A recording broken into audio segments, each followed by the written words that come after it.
e paz, meus irmãos em Cristo. Quero tratar hoje, de um assunto que às vezes gera certos debates, certas polêmicas no nosso meio, que é a questão da divindade de Jesus.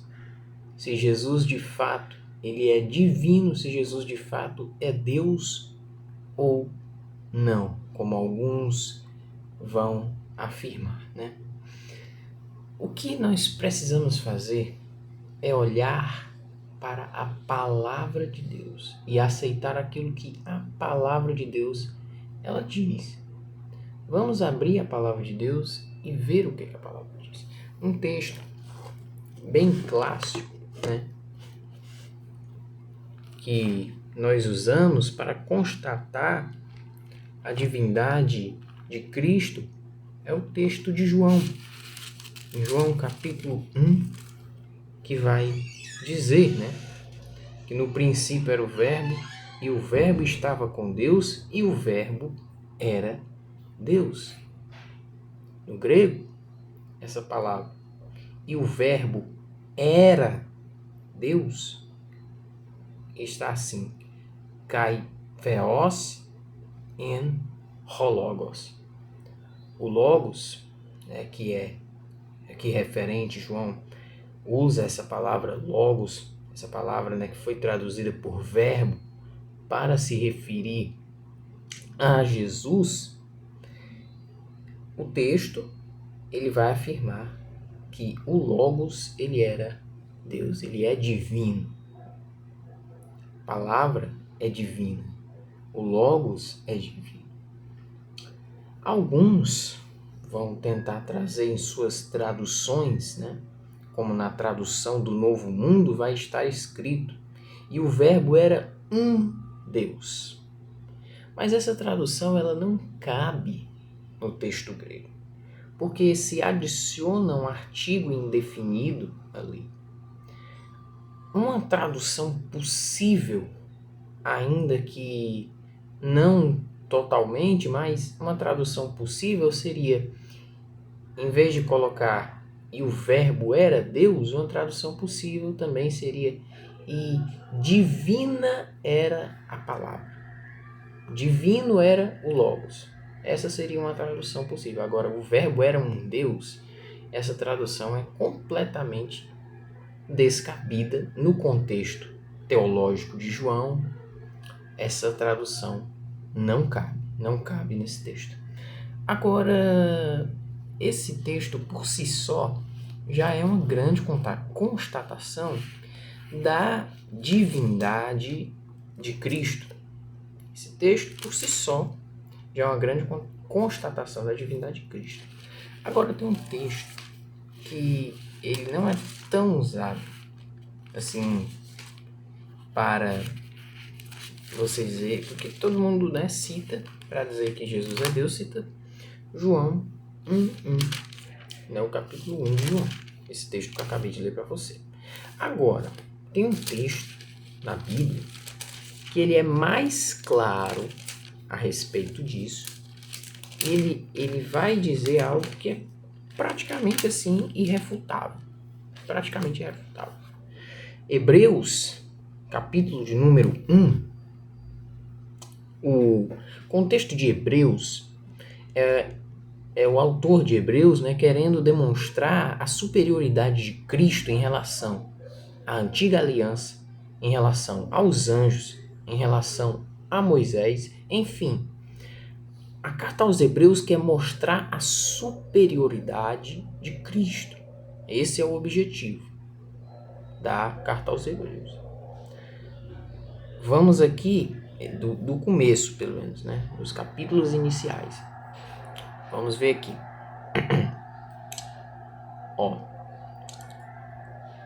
Pois a qual dos anjos disse? Aqui ele está comparando Cristo com os anjos, esse é o contexto.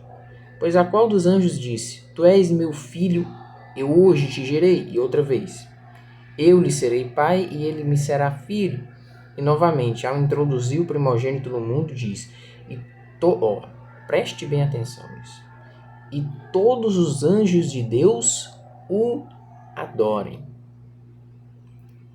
Adorar alguém que não é Deus é o quê? Os anjos de Deus fariam isso? Os anjos de Deus iriam adorar alguém que não era Deus? Enfim, isso aqui já era suficiente, só que tem mais. Ainda quanto aos anjos diz, aquele que a seus anjos faz ventos e a seus ministros labaredas de fogo. Preste bem atenção. Mas acerca do filho, o que é que ele diz acerca do filho? Agora ele vai citar um texto do Antigo Testamento. O teu trono, ó Deus, é para todo sempre.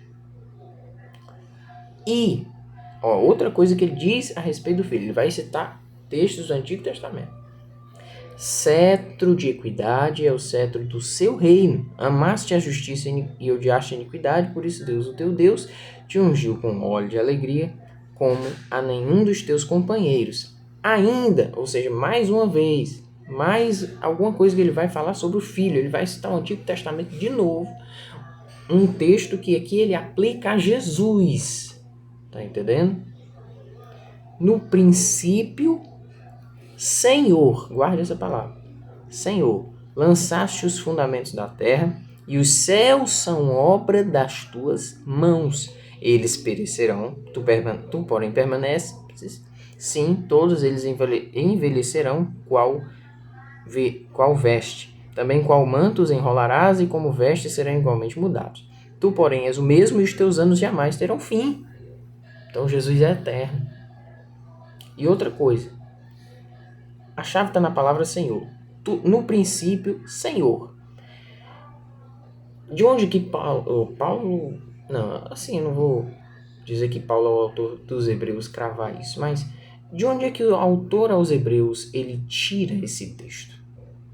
Ele tira do Antigo Testamento, só que ele, mais especificamente, tira esse texto da Septuaginta, que é a tradução do Antigo Testamento em hebraico para o grego, né? Para o grego, que já existia ali na época de Jesus, na época dos apóstolos. Ele tira esse texto da Septuaginta. Na Septuaginta, né, essa palavra Senhor se refere ao próprio Deus. Se refere ao próprio Deus. Então, de certa forma, ele pegar um texto que lá no Antigo Testamento, claramente, a palavra Senhor está se referindo a Deus, ele pega esse texto e aplica a Jesus. Você está me entendendo? Isso é uma constatação clara de que Jesus é Deus. Uma constatação clara. Porque ele pega um texto que se refere a Deus e aplica diretamente a Jesus. Então não há dúvida, a ortodoxia bíblica mostra que Jesus é 100% homem e 100% divino. Existem versículos muito claros, muito claros, como, por exemplo, Filipenses capítulo 2. Filipenses capítulo 2 vai dizer, deixa eu achar aqui claramente para ler diretamente o versículo para mostrar para vocês, está aqui. Tem de vós o mesmo sentimento que houve também em Cristo Jesus. Pois ele, subsistindo em forma de Deus, não julgou como usurpação ser igual a Deus, antes a si mesmo se esvaziou, assumindo a forma de servo, tornando-se semelhança de homens, e reconhecido em figura humana, a si mesmo se humilhou, tornando-se obediente até a morte, morte de cruz, pelo que também Deus o exaltou sobremaneira e lhe deu o nome que está acima de todo nome, para que ao nome de Jesus se dobre todo o joelho nos céus, na terra e debaixo da terra, e toda língua confesse que Jesus Cristo é o Senhor, para a glória de Deus Pai. E para finalizar, né, para meio que fechar, como diz, né, para fechar o caixão, Pedro, 2 Pedro, capítulo 1. Simão Pedro serve o apóstolo de Jesus Cristo aos que conosco obtiveram fé igualmente preciosa na justiça do nosso Deus e Salvador Jesus Cristo. Também tem mais. Só para... Esse aqui é o último, para não me estender mais do que isso. Nas epístolas pastorais do apóstolo Paulo, na epístola a Tito, né? Aqui no capítulo 2, né? Também outro bem conhecido, versículo de número... Aqui é Timóteo, espera aí que eu tô... Tito 2. Porque a graça de Deus se manifestou salvadora a todos os homens, educando-nos para que, renegadas a impiedade e as paixões mundanas, vivamos no presente século sensata, justa e piedosamente. Preste bem atenção. Aguardando a bendita esperança e a manifestação da glória do nosso grande Deus e Salvador Jesus Cristo, o qual se deu a si mesmo por nós, a fim de nos remir de toda iniquidade e purificar para si um povo exclusivamente seu, zeloso de boas obras. Deus abençoe em nome de Jesus. Espero que esse vídeo tenha clareado sua mente, tenha dado a ti a certeza sobre a divindade de Cristo. Procure estudar a Bíblia, procure estudar os originais, procure estudar a palavra de Deus, porque isso é muito bom.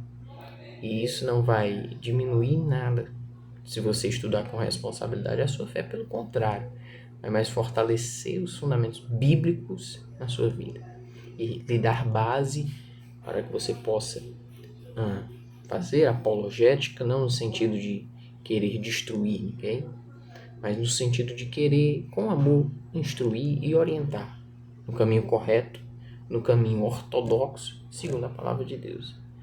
Amém.